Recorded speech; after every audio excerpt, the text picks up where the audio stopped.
Now that we're done putting ourselves over, it's a great day for wrestling because we are wrestling with the news.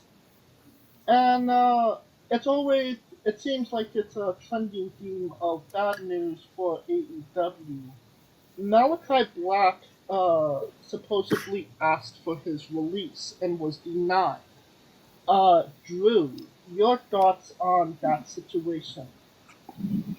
It just seems like AEW for the last few weeks or even months has been coming like a sinking ship, and I think the problem is that they acquired too many performers too soon. As soon as guys became available after like the WWE did its whole exodus of wrestlers over the past couple of years, AEW just jumped on everybody, and they don't have enough TV time to book these guys. And maybe he's seeing because Paul Levesque is running the creative over in WWE. Maybe the grass may be a little bit greener going back to WWE. So him being denied, I think maybe Tony Khan might have bigger plans for the House of Black and especially Malachi. But I would love to see him go back to WWE. That's just my opinion.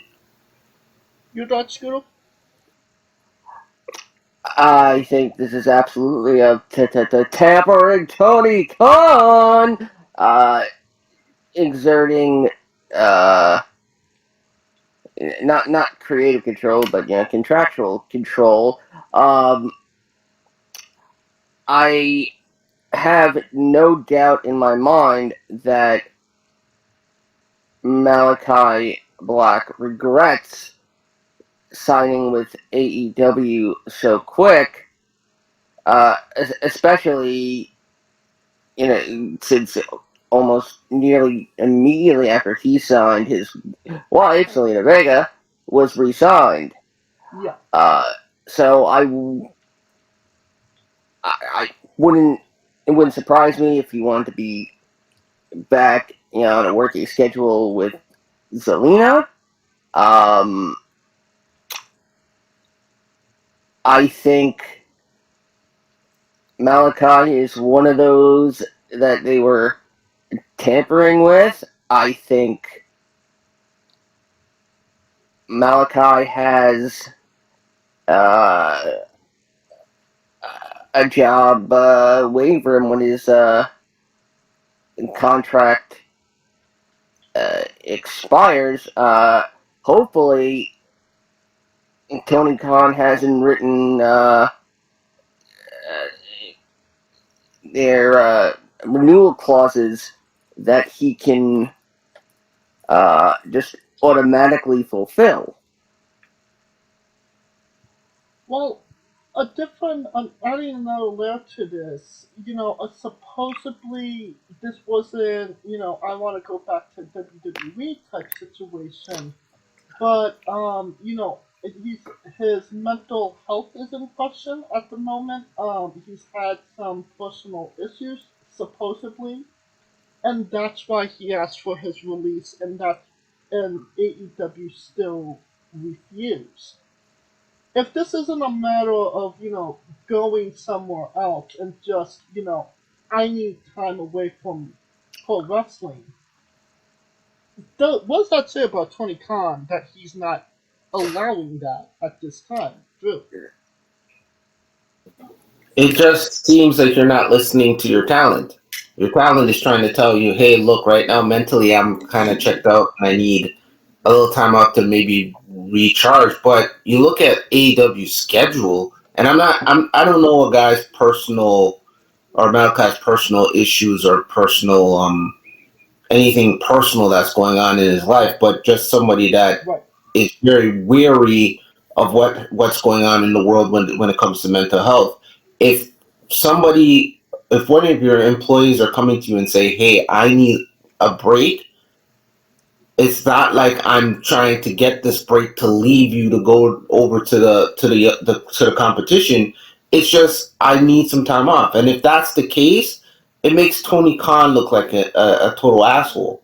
To be honest with you, it's again this whole he thinks that WWE is tampering and blah blah blah blah blah blah. Maybe Just maybe listen to your talent when they're telling you, hey, mentally, I can't give you 100%. And maybe I just need a couple weeks off. Maybe it's some vacation time. Maybe it's to just recharge the battery. Sometimes we all need that as human beings. That something might have just come down the pipe personally, and it's just hit you like a ton of bricks, and you just need some time.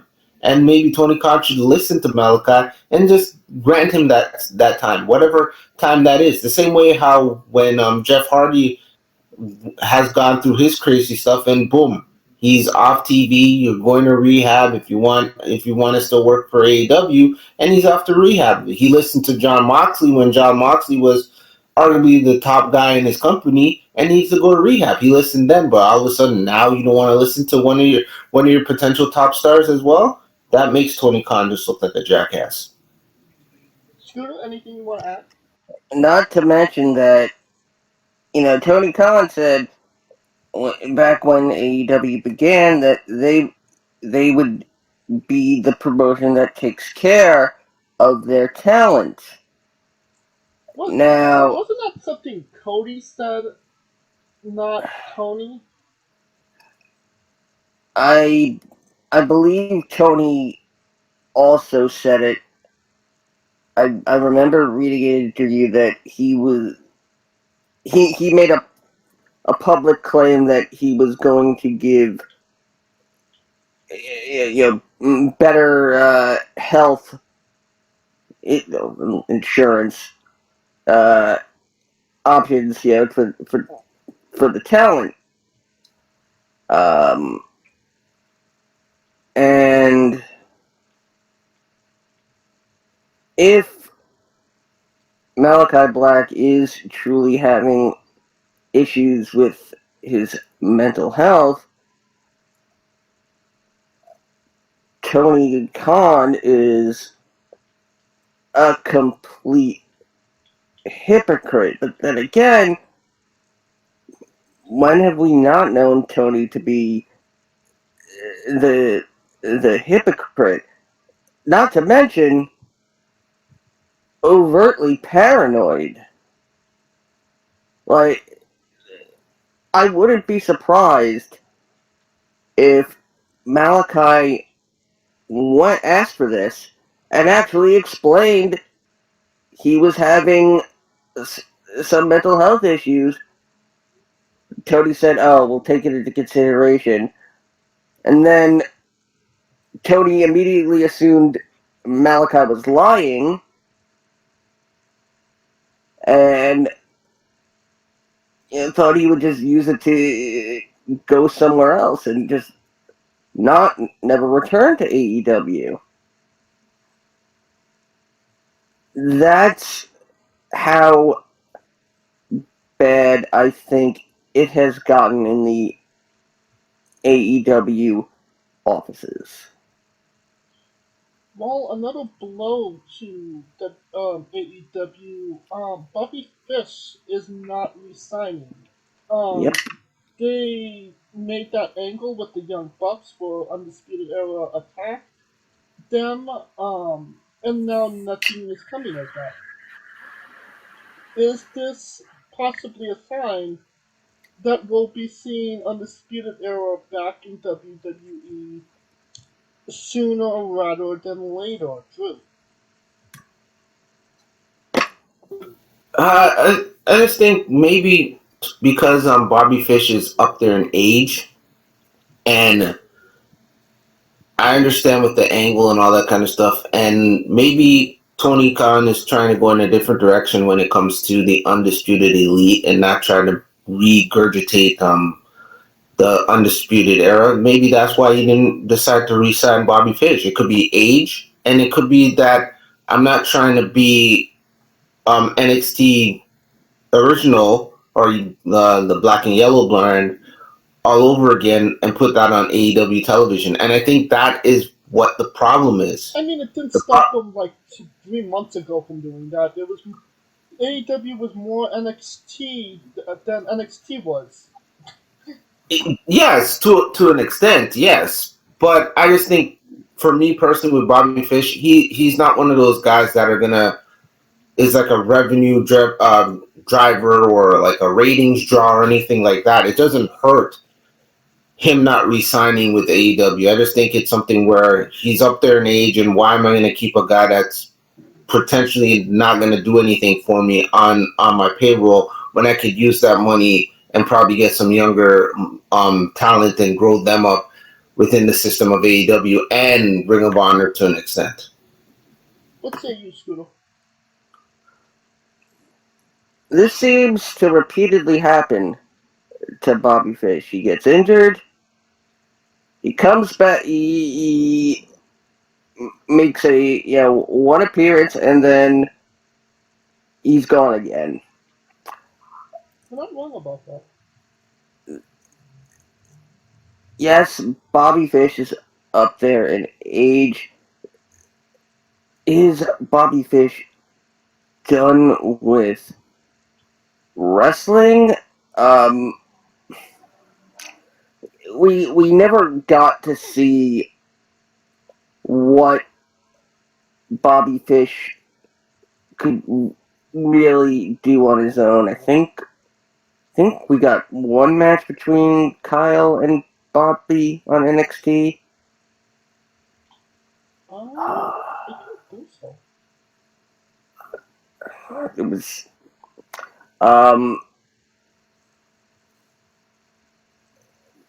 but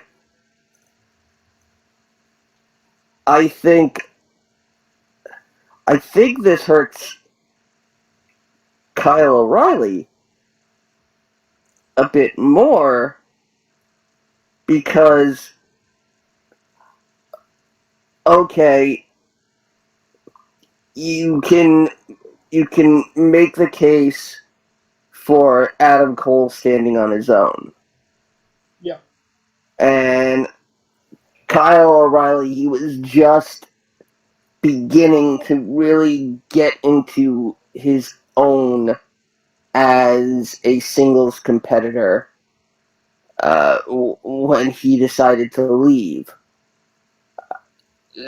So, was it a matter of Kyle wanting to be more of a tag team, part of a stable, or was he afraid of failing as a singles competitor? I think Bobby Fish is him not resigning. I really think is going to lead to Kyle not resigning, and maybe even Adam Cole, but that's unlikely. I mean, if I'm Tony Khan, I'm putting 6 padlocks on Adam Cole's door.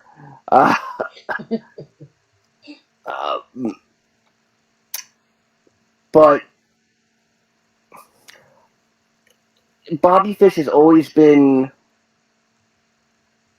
the underestimated part of the Undisputed Era. And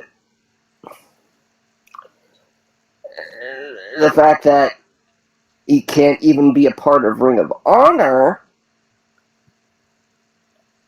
Oh, that's very true. Yeah. Makes me think it's probably the NWA for him or retirement. Or possibly an Impact.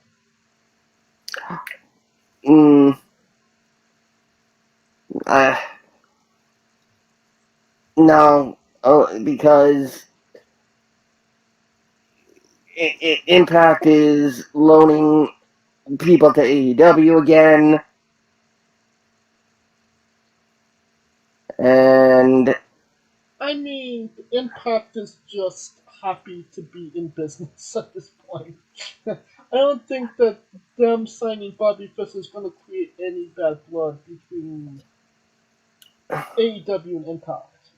you'd be surprised how petty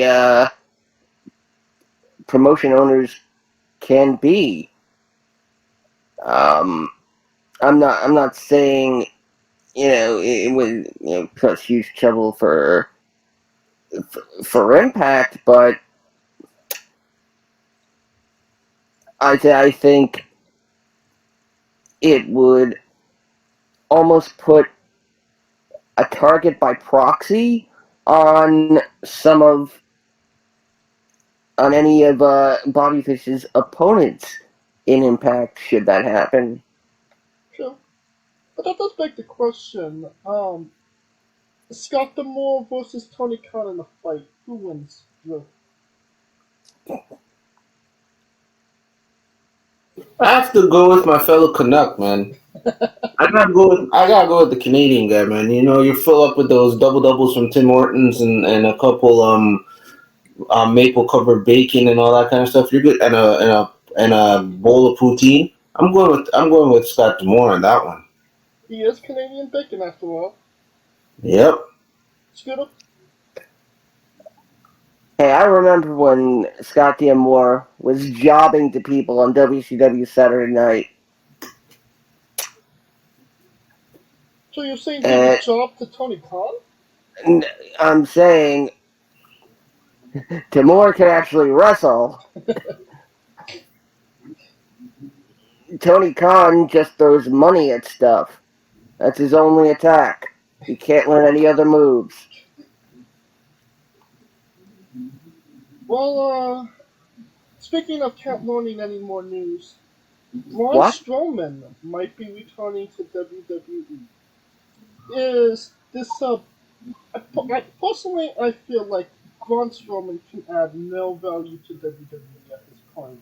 He only has one. He only had one story his whole long career. Somebody pisses him off, he chases them, and that was his whole stick, and it got boring.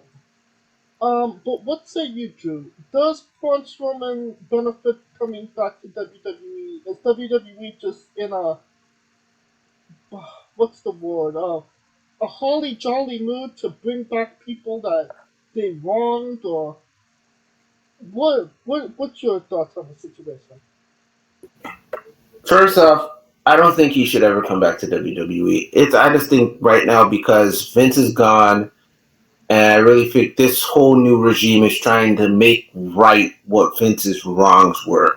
And for everything that we heard with the financials and this kind of understanding why all these people got cut, and I just think personally it's trying to make things right. Do I think Braun Strowman now fits in WWE? No. I don't think he fits in WWE. I don't think in where the direction of the company could be going. I think like you were saying, he has one story. He's one dimensional. If it's something like he was coming in to do a program with somebody, I don't know if it's to do a program with Roman or do a program with maybe a Drew McIntyre or anybody else. Maybe a one-off would be okay. Like when they call on a Goldberg or whatsoever. But to be actually coming back to do the full-time schedule, to be a part of the roster, I think that ship has sailed. You made some great points there, Drew. What say you, Scooter? I'm honestly I'm all for a return of Braun Strowman. It's a matter of if he's learned to be different while having been away, and I'm pretty sure that was the reasoning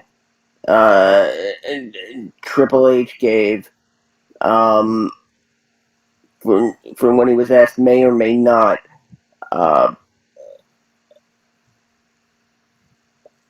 Strowman would really have to show improvement, and I didn't want to resort to this, but he's gonna have to show that his is bigger than Raquel's. Well, speaking of Raquel and Aaliyah has won the WWE Women's Tag Team Championship, and you were counting them out at the beginning, weren't you, Scooter? I'm still counting them out. They have the titles on their waist.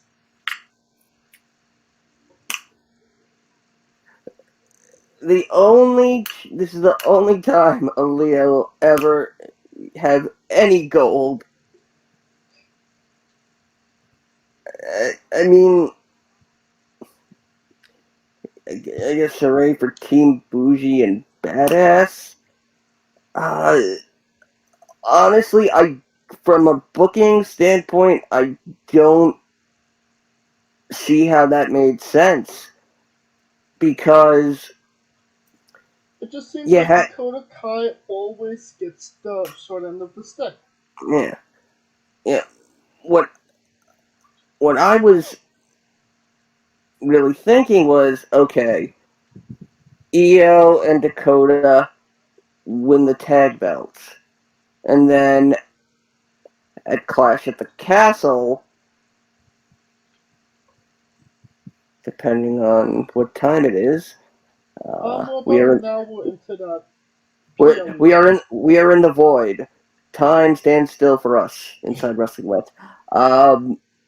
That okay, maybe they do not necessarily a winner take all match, but if Team Bianca won, then Asuka and Alexa win the tag titles.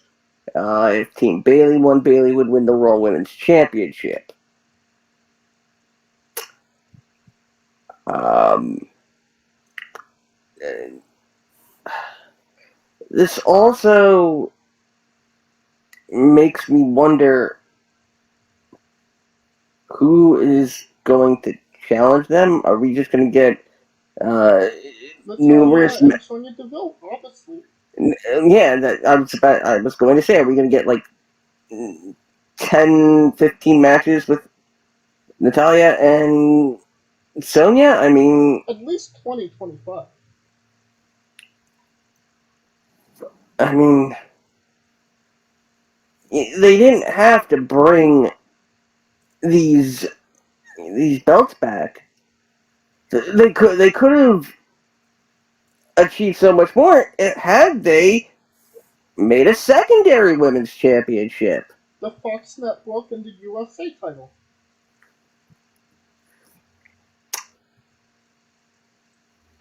I'm not getting into that again.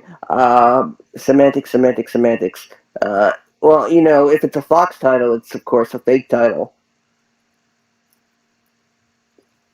Depending on what the Fox says. And the Fox says, "Who did Bret Hart ever beat?"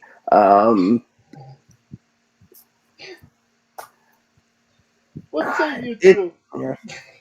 Yeah, go on. Aaliyah and Raquel.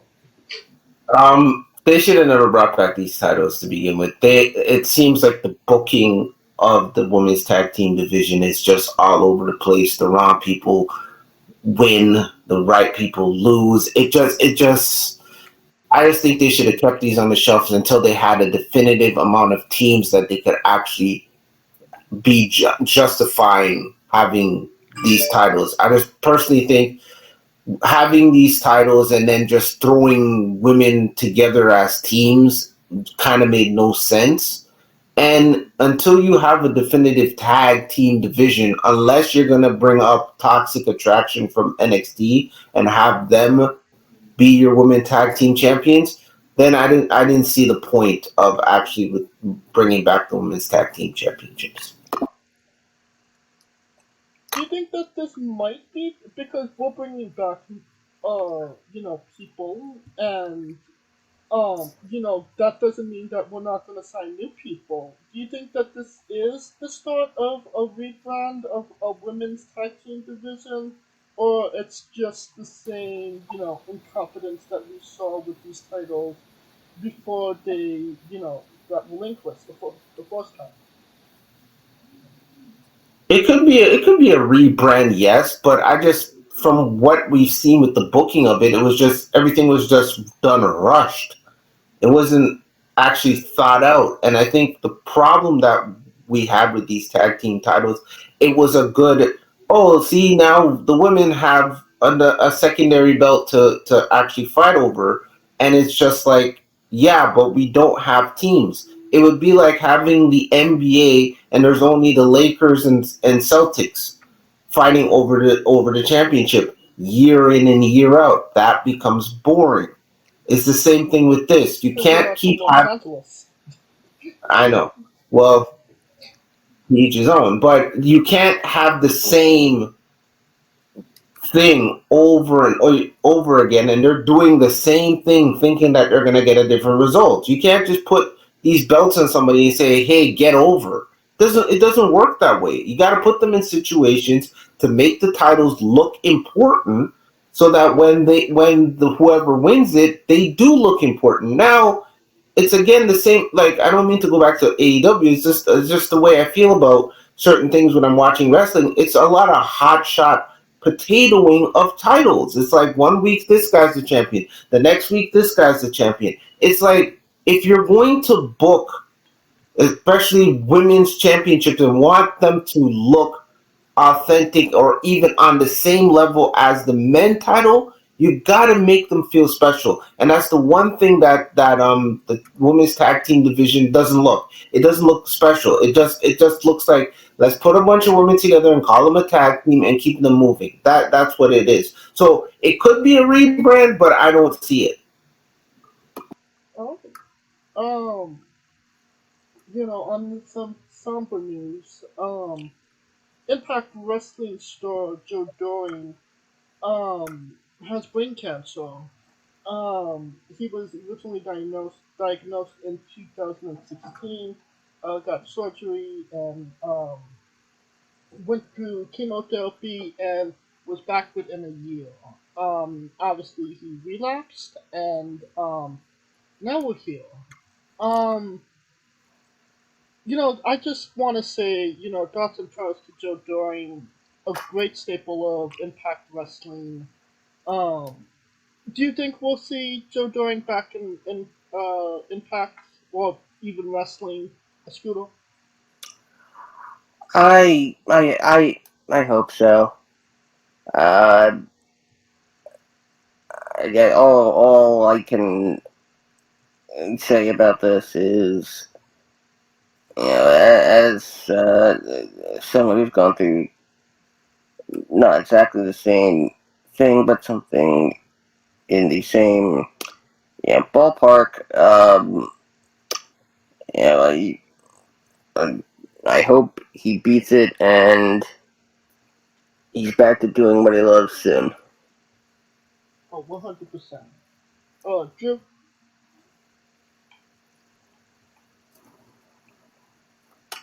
I second everything that Scooter and you guys are saying. All prayers and everything towards Joe Doring and his family.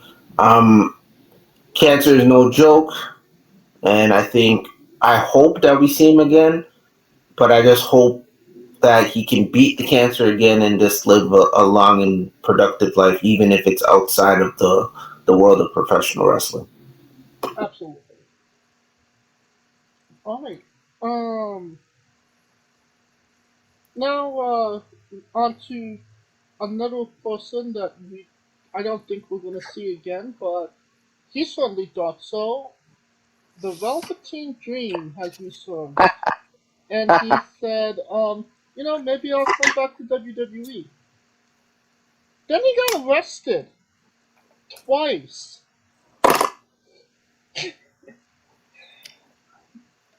for Patrick Clark. Was it just wrong human being, wrong time, wrong situation, wrong? What was wrong here, Scooter? Uh, Everything. At this point, I mean, I mean, who would have loved to see the Velveteen Dream return with his new finisher, the Soap Dropper?